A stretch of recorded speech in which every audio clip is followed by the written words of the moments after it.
Hi, I'm Janet Clark. I've always had a thing for chemistry.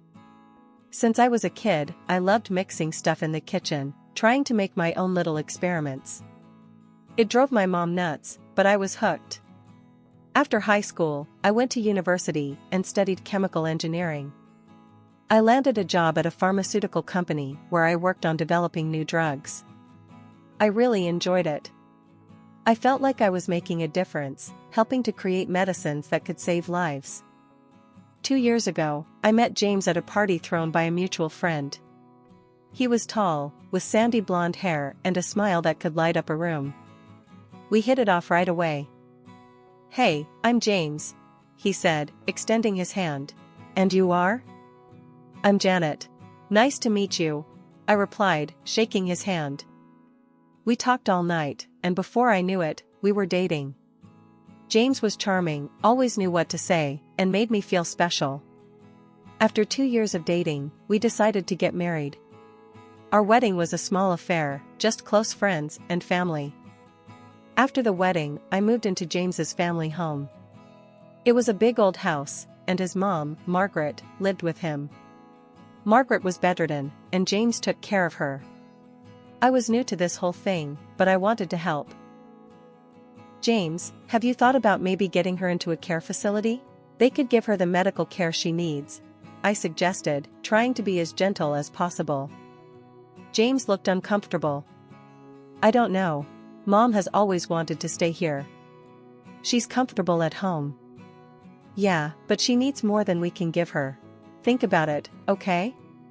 I pressed a bit, hoping he'd see reason. The next day, Linda, James's sister, came over. Linda was a piece of work.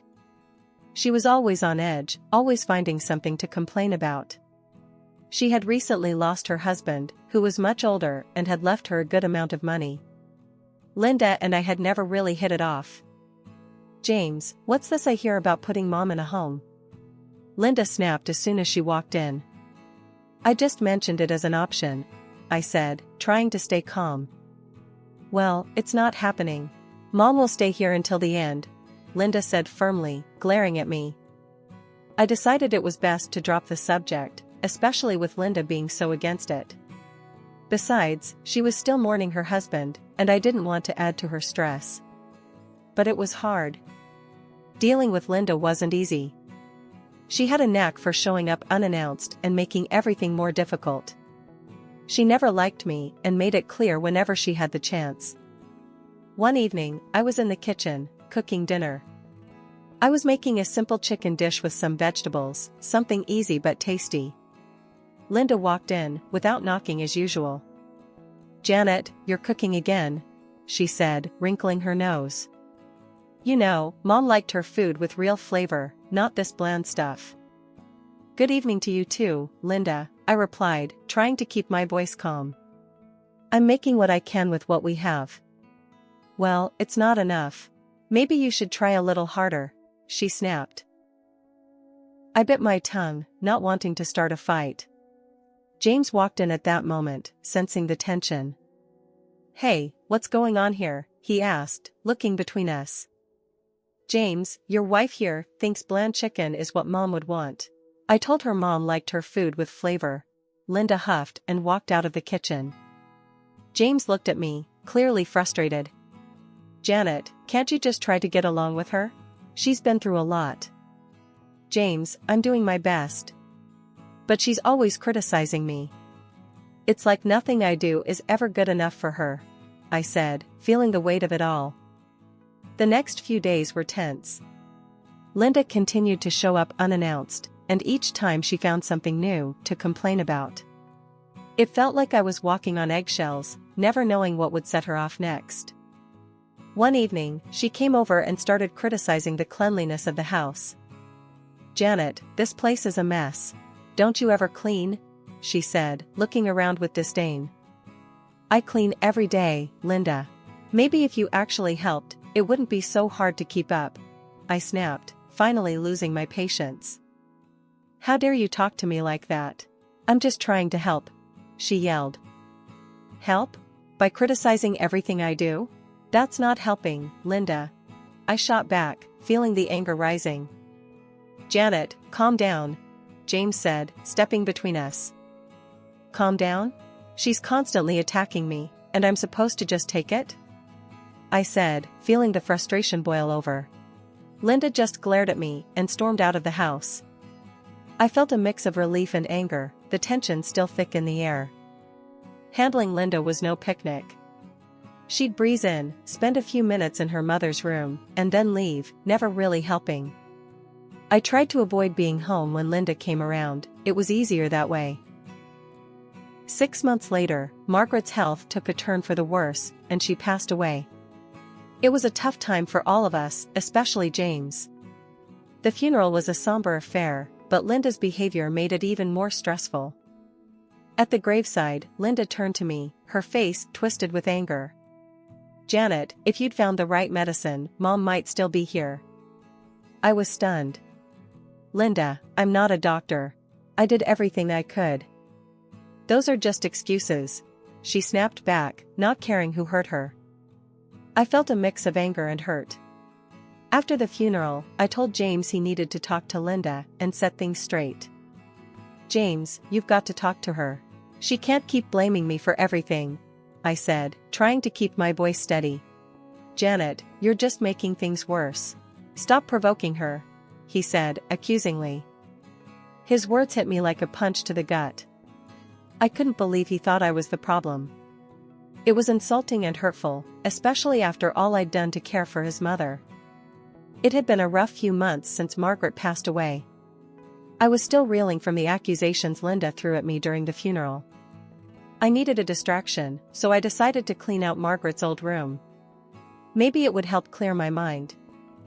As I was sorting through her things, I found a stack of medical documents in her desk drawer. I started flipping through them, trying to make sense of it all. Something caught my eye, a report from 3 years ago showing Margaret was in excellent health. But recently, she'd died of internal bleeding. That didn't add up. James came home from work, looking tired. "Hey, what are you up to?" he asked, peeking into the room. "I found some of your mom's medical papers," I said, holding up the documents. "Look at this. 3 years ago, she was fine, but then she dies of internal bleeding?" James frowned, taking the papers from me. "Yeah, that is strange. What are you thinking?" "I'm not sure yet, but it doesn't make sense," I said, feeling a knot in my stomach. "Didn't Linda's husband die of the same thing?"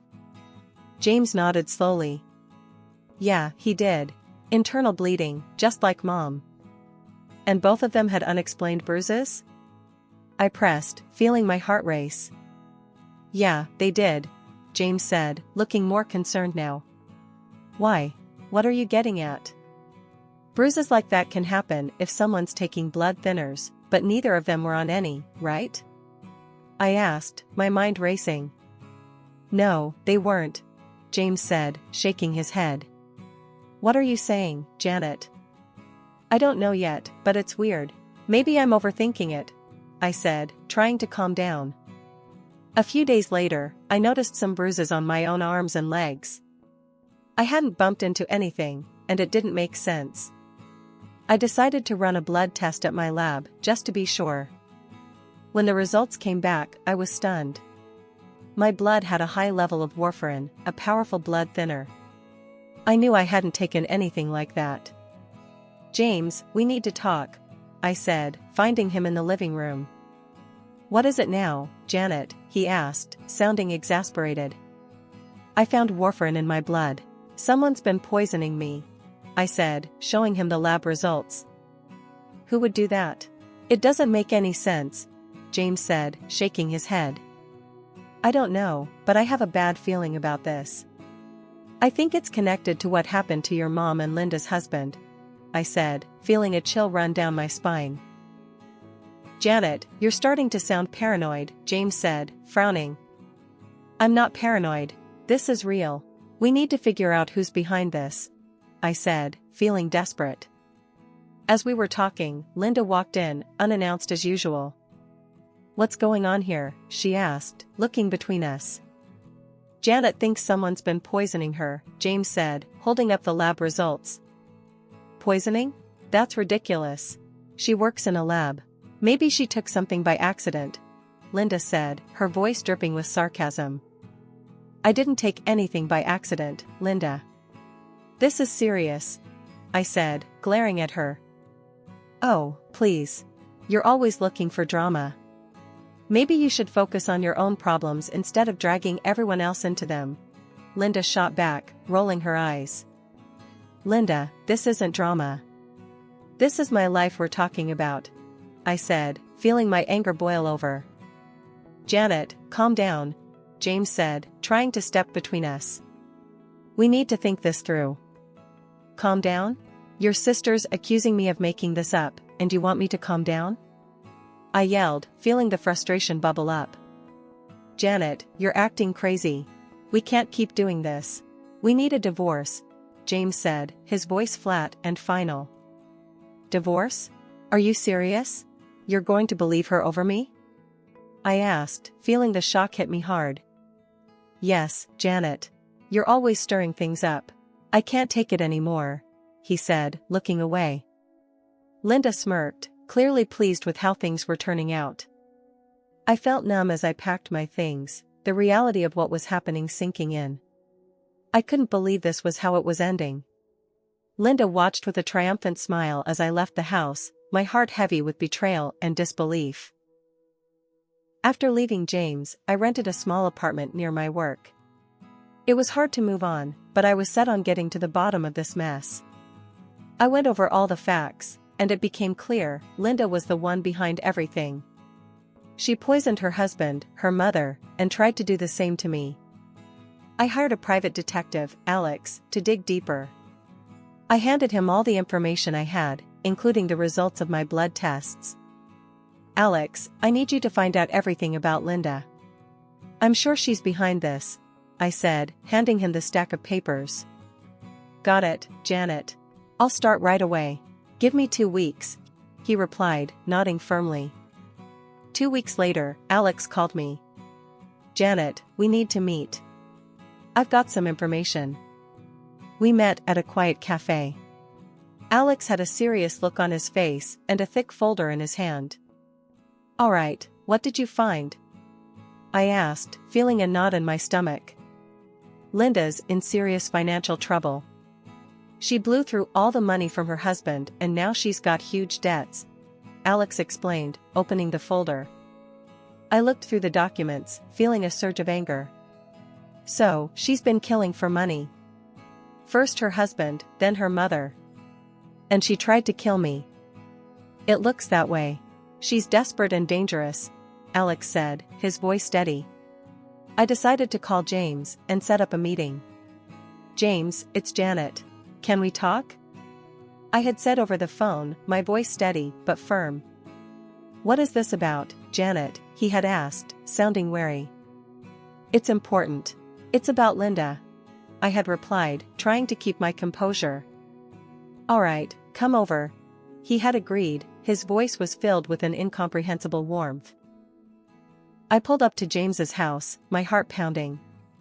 I had everything ready to confront him about Linda. As I walked in, James greeted me with a warm smile, which caught me off guard. Janet, glad you came. I was thinking, you know today's our anniversary?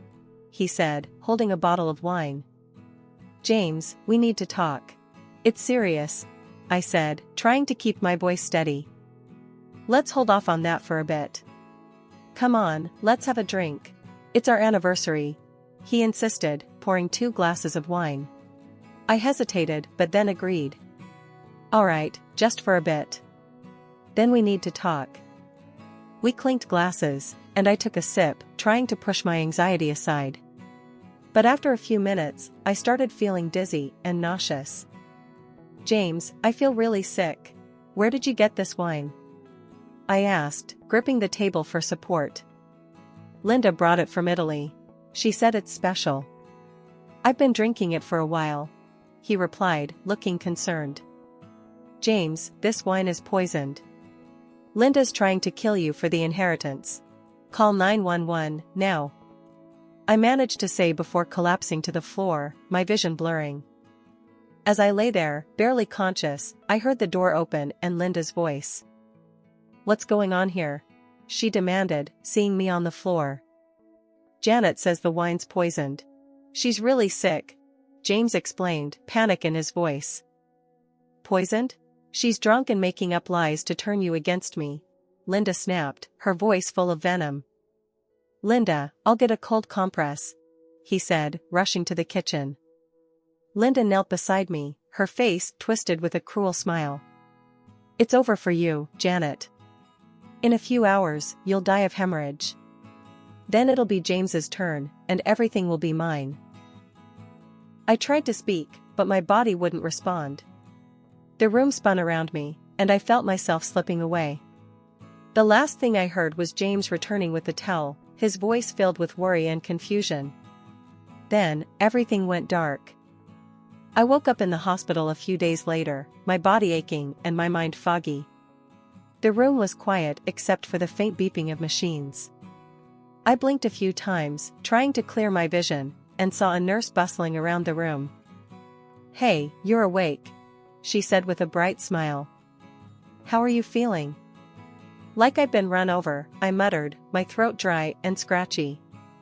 "What happened?" "You've been out for a few days. Your husband called the rescue service just in time, even though his sister tried her best to stop him," the nurse said, shaking her head. "She was quite the piece of work, that one." "James called? Even with Linda trying to stop him?" I asked, feeling a mix of relief and surprise. "Yeah, he did. Good thing, too. The doctor said another hour and it might have been too late," she said. Just then, the door opened, and Alex, the private detective, walked in with a police officer. Alex introduced him as Officer Martinez. "Janet, glad to see you're awake," Alex said, pulling up a chair next to my bed. "Alex, Officer Martinez, what's going on? What happened with Linda?" I asked, my voice still weak. "Janet, you did it. You helped us neutralize a dangerous criminal," Alex said, his voice firm but kind. "A criminal case has been opened against Linda," Officer Martinez added. "We exhumed the bodies of her ex-husband and her mother. The examination confirmed they were both poisoned with warfarin." "Warfarin, just like me," I whispered, tears welling up in my eyes. "Yes, the same substance. It caused internal bleeding, leading to their slow deaths," Martinez explained, his tone serious. I couldn't hold back the tears anymore. I was lying there, crying with relief, listening to everything they were telling me. The nightmare was finally over. "Janet, you were incredibly brave to come forward with all this. You saved lives by exposing Linda," Alex said, placing a comforting hand on my shoulder. As the nurse continued her checks, Alex and Officer Martinez discussed the next steps in Linda's case. I listened, feeling a sense of closure, but also a deep sadness about James. "Janet, if you need anything, don't hesitate to call," Martinez said as they prepared to leave. "Thank you, officer. I appreciate everything you've done," I said, grateful for their support. As they left the room, I lay back on the pillows, staring at the ceiling. The relief of knowing Linda was caught was overwhelming, but the uncertainty about James left me feeling hollow. I knew it would take time to heal, both physically and emotionally. But with Linda out of the picture, I had a chance to rebuild my life, one step at a time. The day of the trial was nerve-wracking. I sat in the courtroom, my heart pounding, knowing I'd have to face Linda and tell the world what she had done. James was there too, but his face was a mask of doubt and confusion. He still didn't believe that his sister was guilty, even though the evidence showed she tried to poison him as well. As we waited for the trial to begin, James turned to me, his voice low and tense.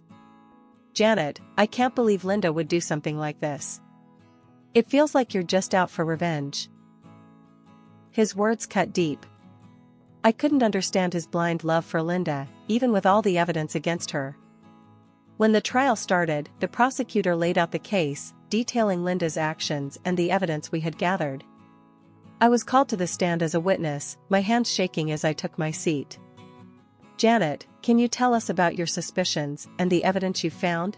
the prosecutor asked, his voice calm and steady. I took a deep breath and began.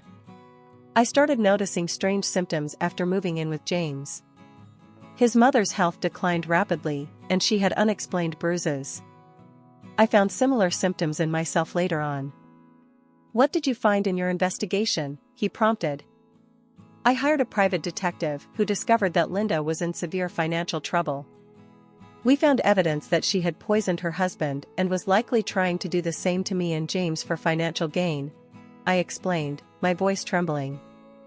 Did Linda ever say anything to you that indicated her guilt? The prosecutor asked.